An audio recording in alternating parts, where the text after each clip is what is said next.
ओम नमः शिवाय, हर हर महादेव। मित्रों, महादेव जी की कृपा हमेशा आप लोगों पर बना रहे। मित्रों, आज हम बात करने वाले हैं कि हरतालिका तीज के व्रत में क्या क्या खाना चाहिए और सरगी कैसे लेनी चाहिए, व्रत का पारण कैसे करें और सास को थाली कैसे दे, क्या क्या सामग्री उसमें रखनी चाहिए और जिनकी सासू माँ नहीं है वो क्या करे। साथ ही साथ मित्रों, हरतालिका तीज पर एक चीज आपको जरूर खा लेनी चाहिए और गलती से भी 3 महिलाएं हरतालिका तीज का ये व्रत कभी ना रखें। पति हो जाता है बर्बाद, भगवान शिव और माँ गौरी आपकी झोली खुशियों से भर देंगे, हो जाओगे धनी। मित्रों सच्चे दिल से कमेंट बॉक्स में लिख दीजिए ओम नमः शिवाय, हर हर महादेव और वीडियो को लाइक जरूर कर दीजिए। तो आइए मित्रों, इस वीडियो को अब हम शुरू करते हैं। नमस्कार मित्रों, आप लोग देख रहे हैं द सनातन ज्ञान। मित्रों, अगर आप लोग चैनल पर नए हैं तो चैनल को सब्सक्राइब करके बेल आइकन जरूर दबा दें ताकि इसी तरह की जानकारी वीडियो सबसे पहले आपको देखने को मिलते रहे। दोस्तों, हरतालिका तीज मुहूर्त भाद्र पक्ष के शुक्ल पक्ष तृतीय तिथि 5 सितंबर 2024 को दोपहर 12:21 से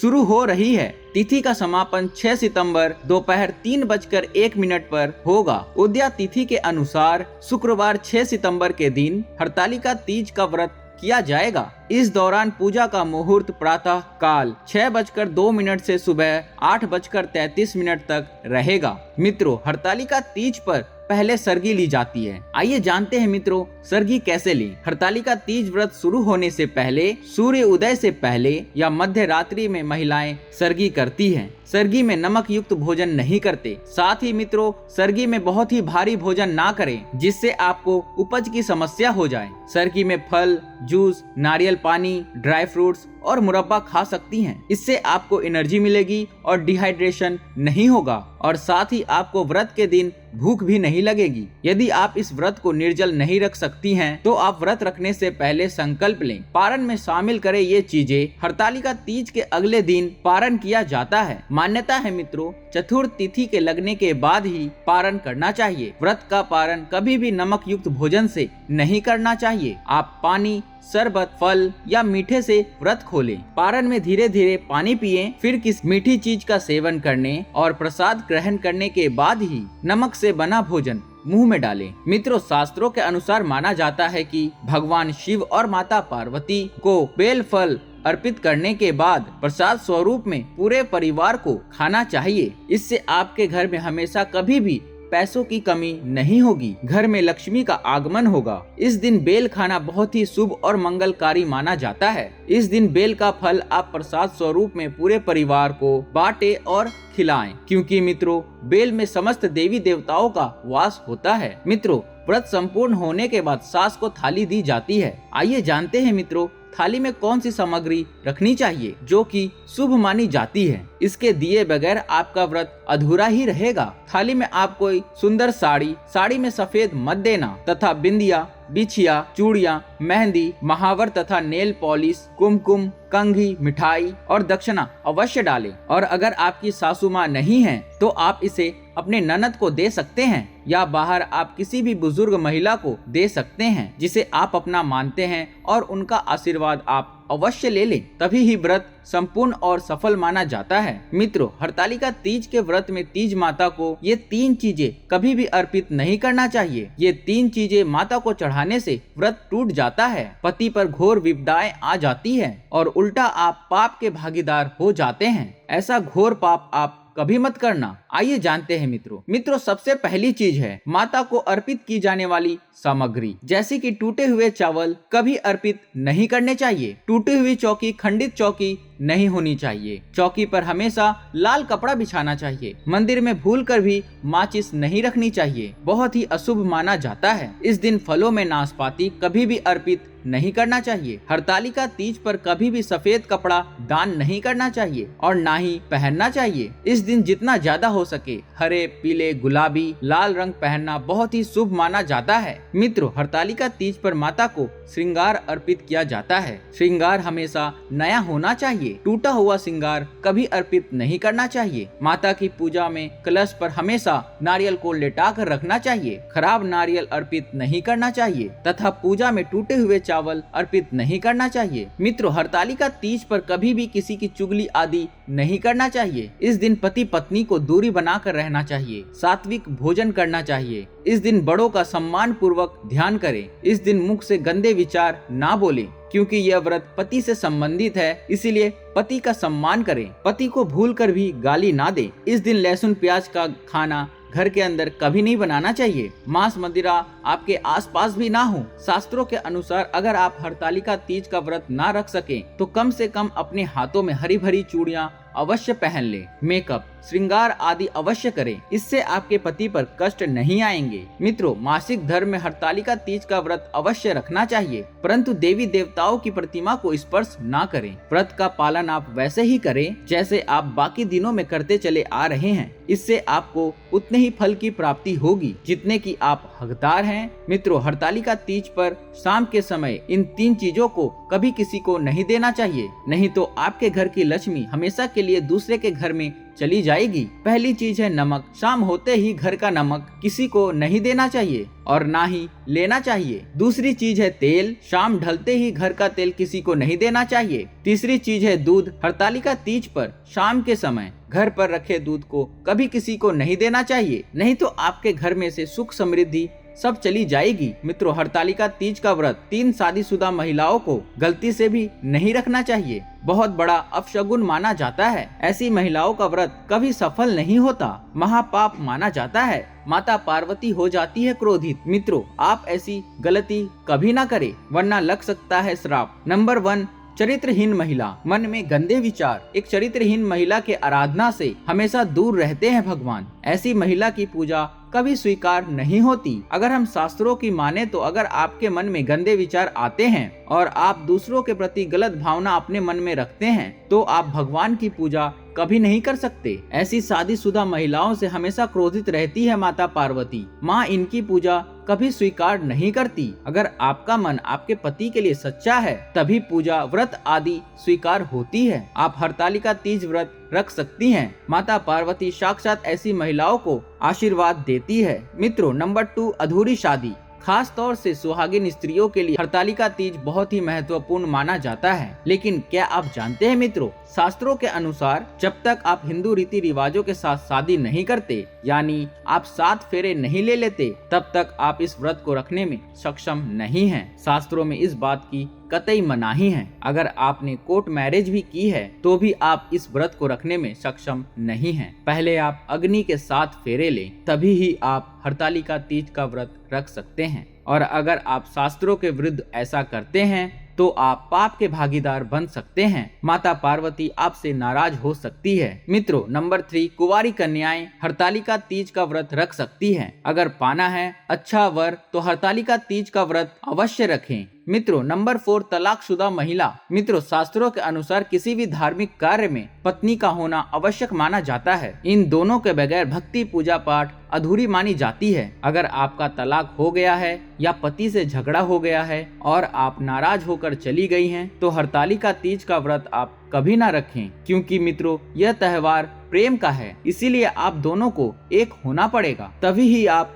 हरतालिका तीज व्रत रखने में सफल होंगे और माता पार्वती भी प्रसन्न होती है। मित्रों, हरतालिका तीज पर ये चीजें अवश्य दान करना चाहिए। इससे पति की उम्र बढ़ जाती है, घर में सुख समृद्धि बनी रहती है। हरतालिका तीज पर इन चीजों का दान करने से बगैर व्रत रखे ही संपूर्ण फल की प्राप्ति होती है। इन चीजों का दान आप जरूर करें। मित्रों, हरतालिका तीज पर मान्यता है कि इस दिन सुहाग के सामान के साथ साथ मंदिरों में फल का दान भी करना चाहिए, जिससे घर में सुख समृद्धि आती है। इस दिन सुहाग की सामग्री दान करने से जीवन में धन वैभव की कभी भी कमी नहीं होती। लेकिन याद रहे मित्रों, सभी श्रृंगार बाजार से नया खरीद कर ही दान करें। और मित्रों, हरतालिका तीज पर गेहूं, जौ का दान सोने के दान के देने के बराबर होता है। धार्मिक मान्यताओं के अनुसार तीज के व्रत में गेहूं का दान बहुत ही शुभ फल प्रदान करता है। अगर आपके पास गेहूं या जौ नहीं है तो आप किसी जरूरतमंद को आटा भी दान दे सकते हैं। मित्रों, हरतालिका तीज पर किसी ब्राह्मण महिला या गरीब को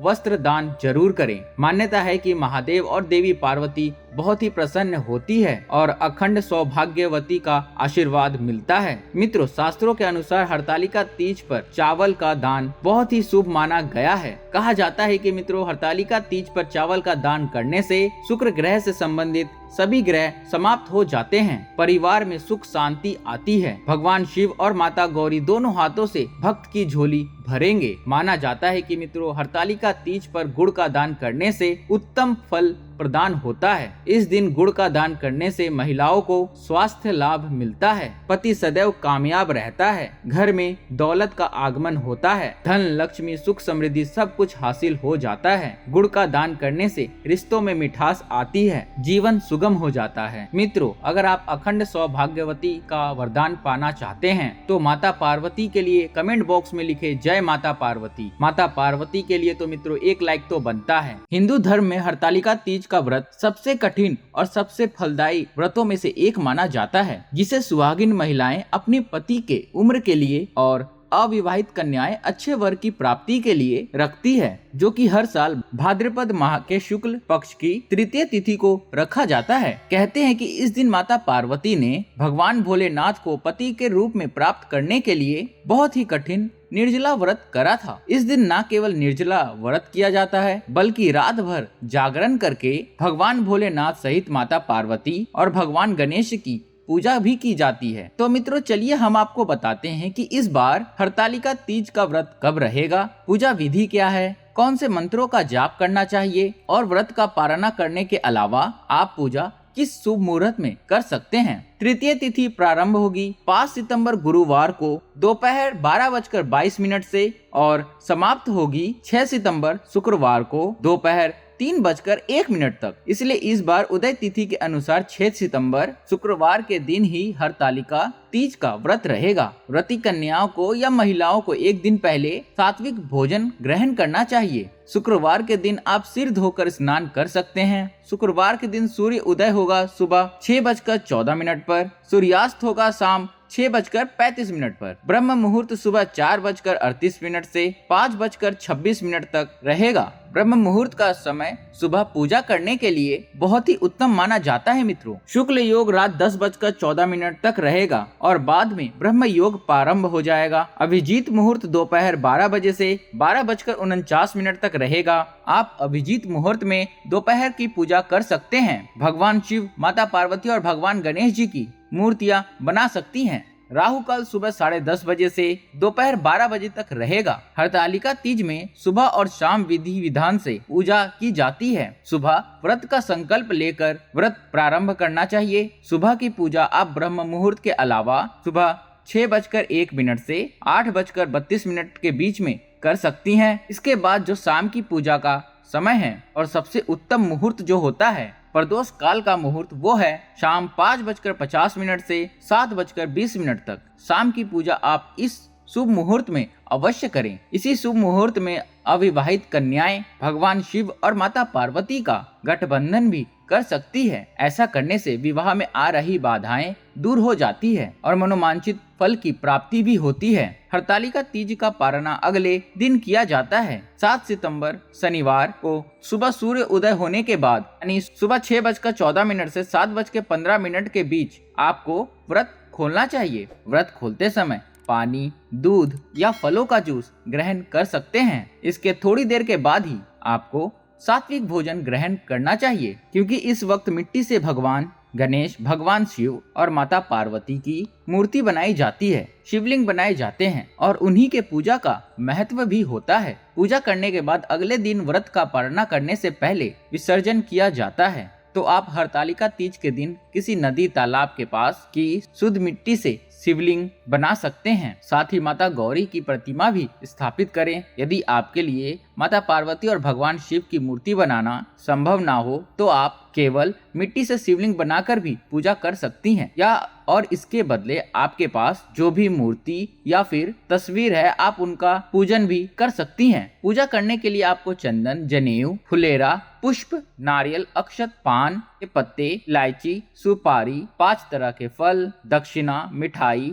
पूजा की चौकी, धतूरे का फल, कलश, अभिषेक करने के लिए तांबे का पात्र, दुर्वा, आक का फूल जो कि भगवान गणेश और भगवान शिव को अर्पित किया जाता है, घी, दीपक, धूप, कपूर और व्रत कथा पुस्तक की आवश्यकता होगी। वहीं शिवलिंग पर अर्पित करने के लिए आपको बेलपत्र, शमी पत्र, बांस, देवदार पत्र, चंपा, कनेर, अगस्त, भृंगराज, धतूरा, आम के पत्ते, अशोक के पत्ते, पान के पत्ते, केले के पत्ते या शमी के पत्ते का इस्तेमाल कर सकते हैं। अब जानते हैं मित्रों बहुत ही आसान पूजा विधि के बारे में। तो हरतालिका तीज की पूजा करने के लिए सबसे पहले सुबह ब्रह्म मुहूर्त में उठकर स्नान करें, फिर हाथ में जल और पुष्प रखकर व्रत रखने का संकल्प लें। भगवान शिव और माता गौरी का पूजा अर्चना करें। बालू या फिर काली मिट्टी से भगवान शिव, माता पार्वती एवं गणेश जी की मूर्ति बनाएं। पूजा स्थल पर केले के पत्तों से या रंगोली से सुंदर मंडप बनाएं। फुलेरा लगाएं। गंगामृत, पंचामृत से गौरी शंकर को अभिषेक करें। भगवान गणेश जी को दुर्वा और जनेऊ चढ़ाएं। भगवान शिव को चंदन, मौली, अक्षत, धतूरा, आक के फूल, भस्म, अबीर, गुलाल और 16 प्रकार की पत्तियां, चाहे वो बेलपत्र हो या समी पत्तियां हो, आप अर्पित करें। माता पार्वती को सुहाग की समान अर्पित करें। धूप दीप जलाकर तीज व्रत की कथा सुने, जो कि व्रत कथा के बिना यह व्रत अधूरा रहता है। और फिर भगवान को सबसे अंत में आरती करने के बाद मौसमी फलों का या फिर फलों का जूस का भोग लगाएं। दिन भर व्रत रखें। शाम के समय एक बार फिर से इसी तरह से विधि विधान से कथा पढ़ने और सुनने के साथ ही भगवान का पूजन करें। संभव हो तो रात्रि जागरण करें, नहीं तो जितनी देर तक भी संभव हो उतनी देर तक जागकर आप पूजा अर्चना करें। मानसिक रूप से आप मंत्रों का जाप भी कर सकते हैं। अगले दिन आप सुबह ब्रह्म मुहूर्त में स्नान करके और फिर से भगवान शंकर और माता गौरी की पूजा करें। माता पार्वती को आप सिंदूर चढ़ाएं और सिंदूर अपने मांग में भी लगाएं। सुहागिन महिलाओं को माता पार्वती से सुहाग जरूर लेना चाहिए। इसके बाद मिट्टी के शिवलिंग या फिर मिट्टी के प्रतिमाओं को विसर्जन करें। पूजा में चढ़ाए गए जो पुष्प हैं, अक्षत है, उनका विसर्जन करें और सुहाग के सामग्री को किसी ब्राह्मणी को दान देने के बाद व्रत का पारणा करना चाहिए। हरतालिका तीज में पूजा का मंत्र है। भगवान गणेश जी की पूजा करते समय ओम गण गण गणपते नमः या फिर वक्रतुंड महाकाय सूर्य कोटि समप्रभा निर्विघ्नं कुरु मे देव सर्व कार्येषु सर्वदा, इस मंत्र का जाप करें। भगवान शिव का मंत्र है ओम नमः शिवाय, ओम महेश्वराय नमः, ओम पशुपताय नमः। माता पार्वती का मंत्र है ओम पार्वत्य नमः, ओम उमाय नमः या फिर या देवी सर्वभूतेषु माँ गौरी नमो रूपे नमस्थिता नमस्तस्यै नमस्तस्यै नमस्तस्यै नमो नमः। इन मंत्रों का जाप करना चाहिए। माता पार्वती के मांग में सिंदूर लगाते समय इस मंत्र का जाप करें। सिंदूरम सोवरम रक्तम सौभाग्यम सुखवर्धनम शुभदम कामदम चैव सिंदूरम पति गृहताम। इस तरह से आप हरतालिका तीज के व्रत को सफल बना सकती हैं। तो मित्रों ये थी आज की वीडियो। उम्मीद करता हूँ वीडियो आप लोगों को बहुत ही पसंद आया होगा। अगर आप लोगों को वीडियो पसंद आया है मित्रों और अगर आप लोग महादेव को मानते हैं तो एक लाइक करके कमेंट बॉक्स में हर हर महादेव अवश्य लिख दीजिए। और अगर आप लोग चैनल पर नए हैं, अभी तक चैनल को आपने सब्सक्राइब नहीं किए हैं तो चैनल को सब्सक्राइब करके बेल आइकन जरूर दबा ले, ताकि इसी तरह की जानकारी वीडियो, ज्ञान की वीडियो सबसे पहले आपको देखने को मिलते रहे। तो मिलते हैं हम अगली वीडियो में मित्रों एक नए ज्ञान के साथ, एक नए जानकारी के साथ। तब तक के लिए नमस्कार मित्रों।